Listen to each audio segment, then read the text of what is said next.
Welcome back. You're with India Today. Terrorist David Headley is likely to depose in the 26/11 terror attack case via video conferencing from the US.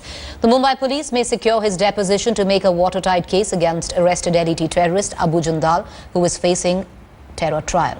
The Joint Commissioner of Mumbai Crime Branch, Atul Chand Kulkarni, recently met National Security Advisor Ajit Doval in New Delhi regarding this. Documents regarding this has been submitted by the Mumbai Crime Branch to required government agencies. This deposition of Headley will nail Abu Jundal.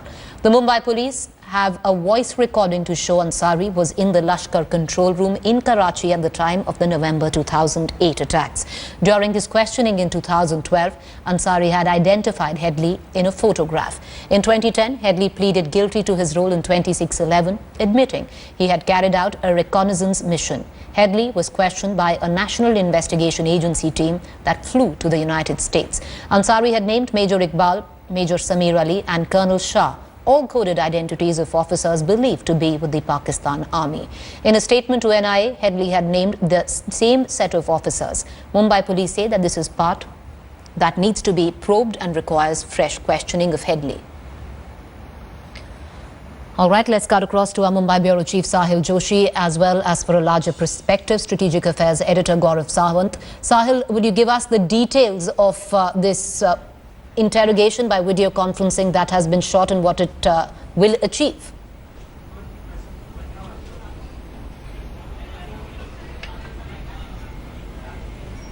Sahil, can you hear me? All right, we seem to be having an audio problem with Sahil. We're going to try and reestablish that, but let me pose that question to Gaurav. Gaurav, how important is it that Headley be questioned once again, this time through video conferencing? David Coleman Headley was an integral part of the 26/11 Mumbai terror plot. He was a part of it right from the beginning. He came to India, he went and he surveyed, he recce'd a lot of locations, not just in Mumbai, but across several other parts of the country, including Delhi, when he came to the National Defence College in the heart of New Delhi. So he pinpointed the targets. Now, David Coleman Headley and Tahawwur Hussain Rana were also in touch with several local Indians. Now, what role did those local Indians play? That's one part of the story. Now, Government of India has already interrogated Abu Jundal. There are some missing links and some information that needs to be corroborated, and there David Coleman Headley's interrogation will play an extremely important role in the current case of Abu Jundal and also in the bigger picture of the involvement of Pakistan what do we hope to achieve that we don't already know?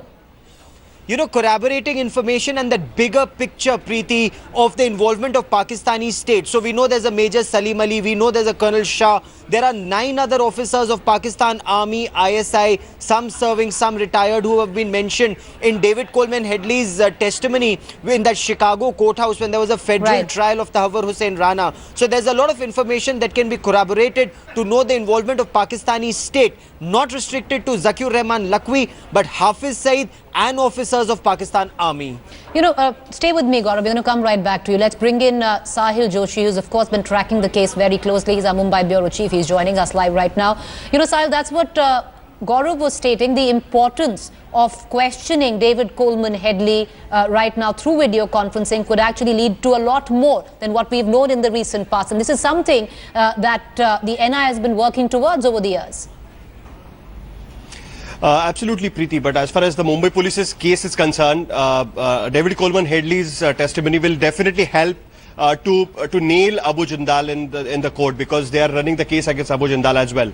Abu Jundal is the one which Mumbai Police suspect that he was part of the team of handlers handling from Karachi war room, and from there they were speaking to the terrorist in Mumbai.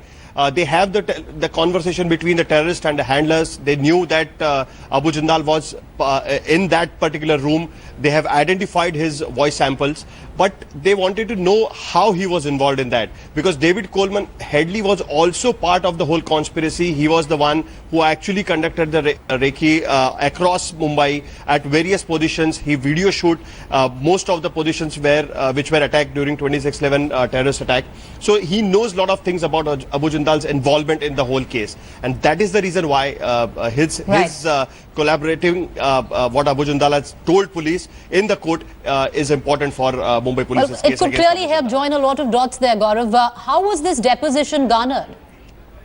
Well, India and the United States have been working very closely on counter-terror mechanism, and this isn't restricted just to sharing big information but real-time intelligence on movement of terrorists, of intercepts, of telephone conversations. And in that, government of India and the government of the United States also spoke of India being very keen to interrogate David Coleman Headley to have a bigger picture of the involvement. Now, he's been interrogated in the past. An NIA team had flown to the United States, but some of that information was based only on questions sent and answers received.